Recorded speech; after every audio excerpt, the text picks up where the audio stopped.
The merger agreement sat unsigned on my desk, its 100 pages representing the last hope for my family's company. Davidson Industries needed this deal to survive, and they had no idea that their salvation required the signature of the daughter they'd cast aside as a burden. "Miss Morgan." My assistant's voice interrupted my thoughts. "Your sister's assistant called again. They're quite insistent about meeting with Novatech CEO." I smiled, thinking of Elizabeth's desperation. 4 months she'd been trying to arrange a meeting with Alexandra Morgan, the name I'd chosen when I left the Davidson family 5 years ago. My mother's maiden name had served me well. "Tell them I'm reviewing the proposal," I replied, looking at the stack of documents detailing Davidson Industries' decline. "I'll let them know my decision soon." Sarah nodded, then hesitated. "Also, your mother called. The family dinner is tonight. She says attendance is mandatory." "Ah yes, the monthly Davidson family dinner where my father ruled like a king, my sister played the perfect heir, and I had always been the disappointment. The burden. The one they wished would just disappear." "Tell her I'll be there," I said, straightening my simple black dress Valentino, though without the obvious branding my family preferred. It's time they met the CEO of Novatech. The Davidson family mansion sprawled across 2 acres in Greenwich, Connecticut, a monument to old money and older pride. As my driver pulled through the gates, I could see the usual parade of luxury cars, my sister's Mercedes, my father's Bentley, my mother's Range Rover. All leased now, though they pretended otherwise. Davidson Industries couldn't afford to buy them anymore. "Ms. Morgan," my driver said quietly, using my professional name. "Would you like me to wait?" "No need, Thomas. But be ready for some interesting calls later." The mansion's marble foyer echoed with familiar voices. My mother spotted me first, her perfect smile barely hiding her disapproval. "Alexandra, we weren't sure you'd come. Still at that tech company?" I accepted her air kiss, catching the scent of her expensive perfume, last year's version. I noticed. They really were struggling. "Still there, Mom."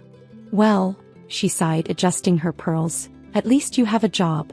Though if you just joined the family business like your sister." "Mom," I cut her off gently, "we've been through this." Elizabeth appeared, champagne in hand, her designer dress probably paid for with borrowed money. "Little sister. Still a junior developer or whatever."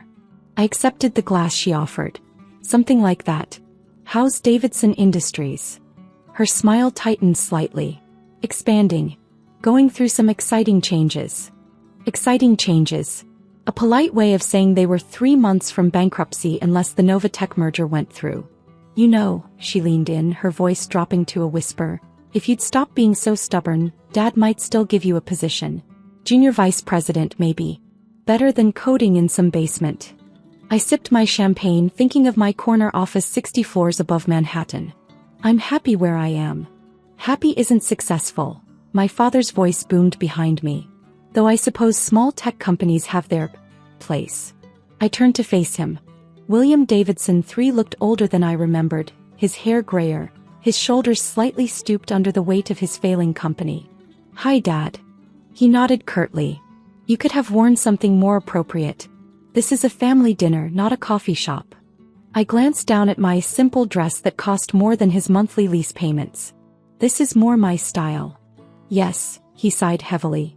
"That's always been the problem, hasn't it? You never understood what it means to be a Davidson." The living room filled with the usual crowd: board members, family friends, business associates. All here to maintain the illusion that Davidson Industries wasn't teetering on the edge of collapse. "William." A board member approached, crystal tumbler in hand. "Have you heard anything more about the Novatech merger? The street's buzzing about it." My father's smile tightened. "We're in final negotiations. Alexandra Morgan is considering our proposal." I hid my smile behind my glass. "What do you know about her?" "Young tech CEO," he waved dismissively. "Built some software company. Probably another startup that got lucky." The board member shook his head. "Novatech is hardly a startup, William. They're revolutionizing enterprise software. Worth billions now. Built by some girl who probably got daddy's money," Elizabeth cut in. "Not like us. We built Davidson Industries through hard work." I thought about the nights I'd spent coding, the years of building Novatech from nothing, the empire I'd created while they weren't watching. Interesting theory. My mother called everyone to dinner. The dining room was as ostentatious as ever, crystal chandeliers, antique furniture, fine china. All mortgaged to keep up appearances. Before we begin, my father stood raising his glass. I want to address the rumors. Yes, Davidson Industries is exploring new opportunities. Yes, we're in talks with Novatech. But the Davidson legacy remains strong. I checked my phone. Tomorrow's press release was already drafted. Novatech considers acquisition of Davidson Industries. We're adapting to the digital age, Elizabeth added, her voice carrying across the table. These tech companies need our experience, our connections. I smiled into my wine glass. They had no idea that their entire future depended on the signature of the daughter they'd called a burden. Speaking of tech companies, my mother turned to me. How's your little job going? Still doing computer things? Something like that, I replied. Actually, I've been quite involved in some major acquisitions lately. Elizabeth laughed. What, fixing their websites? Come on, Alex. It's time to grow up. Come back to the family business before it's too late. Too late for what? To be part of something meaningful, my father interjected. Not just another cog in some tech company's machine. I stood up slowly, smoothing my dress. Actually, I should take a call. Business never sleeps. Now, my mother frowned. During family dinner? Trust me, I smiled. This is one call you'll want me to take. As I walked toward the door, I heard my father's voice, still dragging us down with her attitude. When will she learn?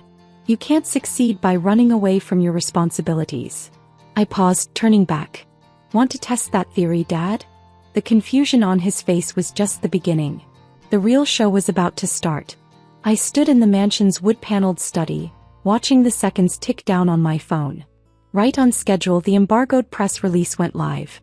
Novatech CEO Alexander Morgan announces potential acquisition of Davidson Industries. Tech giant moves to acquire struggling family firm. Alexander Morgan's latest power play. Legacy company in crosshairs. Inside the dining room, I heard the first gasp. Someone's phone had buzzed with the alert. Breaking news. A board member's voice carried through the door. Novatech, the enterprise software giant, has announced plans to acquire Davidson Industries. CEO Alexander Morgan, known for transforming the tech industry. I walked back into the room just as Elizabeth choked on her wine. My father's face had gone pale, his hands gripping the edge of the table. On multiple phones around the room, my professional headshot appeared, the one used in Fortune's Most Powerful Women in Tech issue last month. Alexandra. My mother's voice trembled. What is this? I took my seat calmly, smoothing my dress. This? Just business. You know, those computer things I do. The room erupted in chaos. Board members who'd dismissed me moments ago suddenly couldn't look away. Family friends who'd pitted my small tech job were now hanging on every movement. You're Alexandra Morgan? The board member stammered. But that's impossible. Novatech is worth $8 billion, I finished for him. As of market close today. Mother's maiden name, by the way. Though none of you ever bothered to remember it. Elizabeth's face had drained of all color. All this time, while we thought you were just a junior developer? I smiled. Yes, that was rather the point. Though if you'd ever actually visited my office, you might have noticed it occupies the top 15 floors of Novatech Tower. My father found his voice. Why didn't you tell us? I met his gaze steadily. Would you have believed me?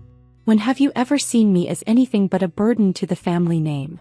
But, he glanced at his phone where headlines kept appearing, you're one of the most successful CEOs in tech. Yes, I agreed. And I did it without the Davidson name, without your connections, without your approval. Amazing what a burden can accomplish on her own. My mother's hand shook as she reached for her water glass. Darling, if we'd known. You'd have what? I asked quietly. Treated me differently? Respected me? Not spent the last 5 years calling me a disappointment. The room had gone completely silent. The carefully orchestrated family dinner had become something else entirely. The merger, Elizabeth said suddenly, her business instincts finally kicking in. All those meetings we've been trying to schedule have been sitting on my desk for weeks, I finished. along with the due diligence reports showing exactly how badly you've mismanaged Davidson Industries. The board member leaned forward. Miss Davidson, perhaps we should discuss the terms. Morgan, I corrected him. Alexandra Morgan. And the terms are non-negotiable. Full acquisition, complete restructuring, new management team. Or you can watch Davidson Industries collapse under its mountain of debt. My father's face had aged a decade in minutes. You can't do this. I already am, I replied calmly. The board votes tomorrow. Though given your ownership structure, it really comes down to one thing: how much of your pride are you willing to swallow to save the company? The news alerts kept coming. My phone buzzed constantly with messages from journalists, investors, and suddenly interested relatives. I silenced it without looking. I don't understand, my mother said. All these years living in that small apartment, driving that modest car. Because I don't need to show off my success, I replied. I don't need everyone to know how much money I have or what I've built. That's the difference between us, isn't it? You measure success by what others see. I measure it by what I create. Elizabeth stood up abruptly. This is revenge. Sit down, I said firmly. For once in your life, listen to your little sister. The one you tried to offer a junior vice president position to 20 minutes ago. She sank back into her chair, face flushed with humiliation. Tomorrow, I continued, the markets will open and Novatech stock will rise again. Your phones will ring with calls from clients asking about your connection to me. People will want to know how the mighty Davidsons ended up needing their burden to save them. And what should we tell them? My father asked quietly. The truth, I smiled. That 5 years ago you told me I was dragging the family down. That you said I'd never amount to anything without the Davidson name. That while you were busy protecting your image, I was building an empire. I stood up, smoothing my dress. Now if you'll excuse me, I have an acquisition to finalize. Dinner was lovely as always. Wait, my mother called out. Please, we can work something out. As a family. I turned back one last time. We are working something out. For the first time in years you're actually seeing me. Isn't it interesting what $8 billion can do for a conversation? As I walked out, I heard Elizabeth mutter, Jesus Christ.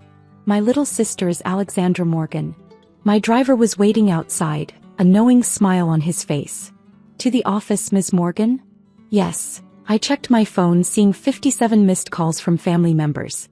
The real one. The next morning, I sat in my corner office at Novatech, watching the market's reaction to the acquisition news. Our stock was up 15% in the first hour of trading. My assistant buzzed in. Your father's here. And Elizabeth. And 3 board members from Davidson Industries. I smiled, straightening the nameplate on my desk. Alexandra Morgan. Tell them I'm in a meeting. They can make an appointment like everyone else. And your mother? She's called 15 times. Tell her I'm busy. Doing computer things. I turned to the window, looking out over the city I'd conquered while they weren't watching. My phone buzzed with a text from Elizabeth. Can we talk? Please? I had no idea. I typed back. Funny how the burden became the lifeline, isn't it? Sometimes success isn't about proving others wrong. Sometimes it's about succeeding so spectacularly that when they finally realize the truth, they have no choice but to ask for your help. And as I sat there reading the flood of news coverage about tech visionary Alexandra Morgan, I couldn't help but think that sometimes the best revenge isn't just becoming successful. It's becoming so successful that those who called you a burden have to beg for your signature to survive.